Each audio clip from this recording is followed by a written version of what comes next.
Beautiful. Fantastic. We're taking it on the road, folks. Yes.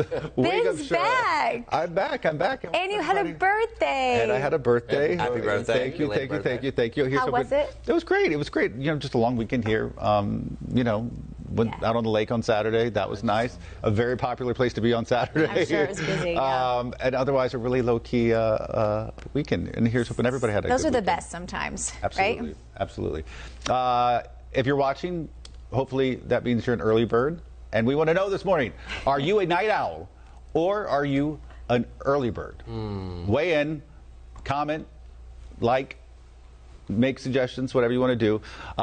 Because a new study came out that said about half of Americans consider themselves night owls. Okay. Which, to me, that's a lot of people. It is. I believe that. I think literally I'm a night owl who's just made to work mornings. Okay. I love my staying mind up, when you said that. I love staying up all night late. Staying up to 3 and 4 in the morning. For about 7 years, I did nights here on this station, and I loved it because I actually got 7 years? Yeah. yeah. At first, I thought you said 70. 70 years. Yeah. 70 years. He was on Almost that. 70. But I actually got decent sleep. I got about 6 hours of sleep a night.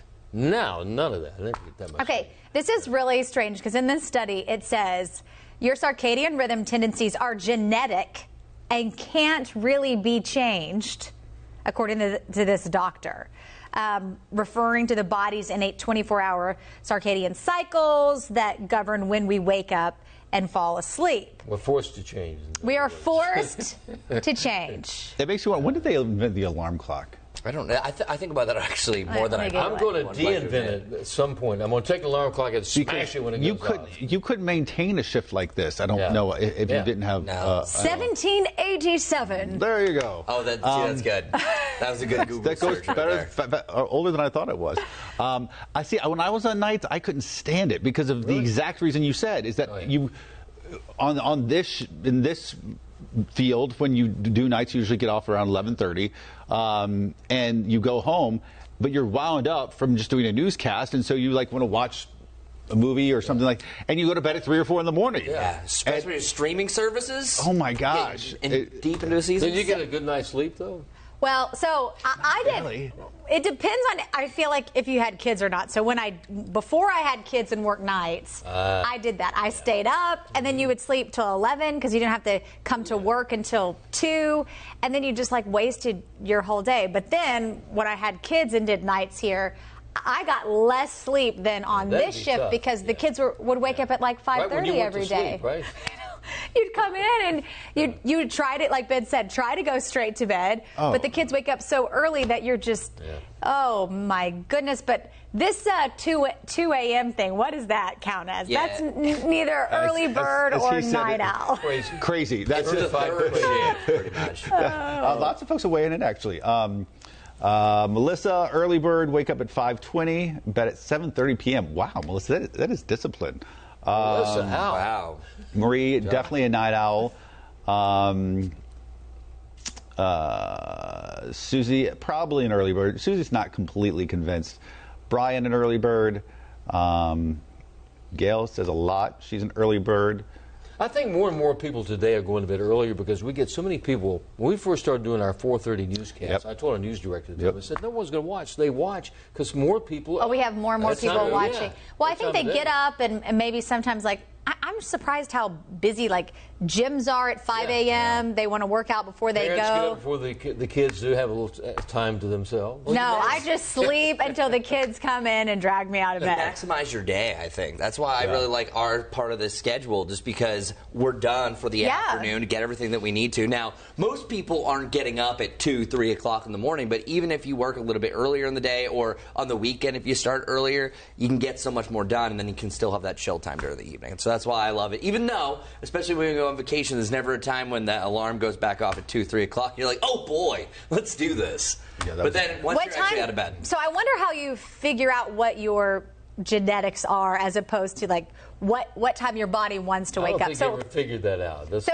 So when you're on vacation, Life's questions. this is a bad question for Larry because he never takes vacations. But group, or people watching, when you're on vacation, what time do you naturally wake up? 7.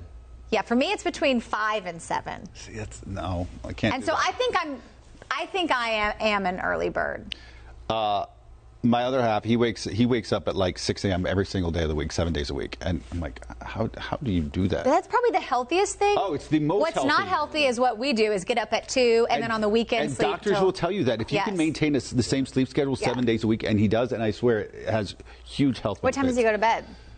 Usually the same time I go to bed at night, like 9:30 or 10. So he gets a lot of sleep. Oh, wow. I know. So- but well, I, mean, I know. I was That's the looking healthiest here. guy around. Honestly, I know. Melissa said she's an early bird. She wakes up at 5:20 and she goes to bed at 7:30. I know. I was like, oh, that's what time I go to bed sometimes. Maximum. I know, but I'm sure it's so healthy for you. Mm-hmm. Like people, I think too often in our culture, we like pride ourselves on, I got such little sleep and I work so hard and I'm doing the, and it is, I mean, sometimes It's we like need to a look at status other, symbol. yes, look at other countries. Yeah. It's not good for your health to put Well, a lot your of sleep countries on the have back burner. a siesta, or they take a break in Europe. They take a break in the afternoon. In Italy, they have a couple hours of sleep. We don't do that here. When Non-stop. When 9 I to 5. interned or worked for the Olympic News Service during the 2008 games in China, we would eat and then everyone took like an hour or so break or nap. And at the beginning of the summer when we worked there, I was like, what? We are wasting time. Let's get this done. Yeah. But then by the end of the summer, we were so used to it, I would read a book or I would end up taking a nap before we started the rest of our day. And it's just that slow pace. America's changed and have a nap time every day. I would love every afternoon. Kindergarten was the best. Hey, that's Kindergartners don't take naps anymore. What? Yeah, When my did that kindergarten. happen? Really? They don't take naps No, that anymore. little pallet they leave you? Nope. No nap times for kindergartners. I take a nap every single day. Okay, I was going to ask. I'm the only one of the four of us who does it on a regular basis, right? Yes. I tried not to because then I want to go to bed and have like a full night's sleep. But some days this shift is really hard and you can't help it. And you're like, I can't function. I call them emergency naps. Emergency naps. Like, It's so. And I will say, my grandmother, who lived to be 102, she said never underestimate the power of just like a 30-minute power nap. If you can 30 minutes, but if you sleep more than 30, to me, if I slept like an hour or two, I'd feel awful. That's what Well, sometimes you wake up extra groggy. Yeah, you do. Yeah. I do have that problem. That's why I go to the gym then in the evening. Because it wakes me up. Like You go to the from- gym after your nap. Yeah, because You're a dedicated man. I tell you what. See, that- I have to work out right after this That's discipline. shift, or I'm not doing Oh, it. there's no way I could go to the gym after this shift. Oh, there's no way. I mean, But it's because you got consecutively 4 hours of sleep because you took your nap and you went to bed later. Yeah, maybe. So of course you're so tired after that. You always go to the gym after taking a nap. always. Well, what else am Do I you have going to to go? splash cold water on your face what to else wake am I up? going to go? I honestly, speaking of all this, I prefer working out in the morning before work. But it's just. Aren't you going to get up at 1 and work out, Ben? Ricky, our director, I don't know if he still does it, but he would go to the gym, a 24-hour gym, before he would come into this shift. Stop. Ricky. It's true. But you know what? I can't even. I can't imagine doing that, but I do see the power of getting up and you are done. It's out of the way. Check box, and now you leave work and you can do whatever you want. You can watch your Netflix show or We have whatever. a lot to say about this subject. Surprisingly so, I know. Continue to weigh in. Let us know. We've got to run because we've got a little I gotta news. take a nap. We've got a news update we've got to do over on air. 8 So o'clock, right? you can join us coming up in just about 2 minutes over on WCNC Charlotte. Have a great day, everybody. Bye. Larry's gone.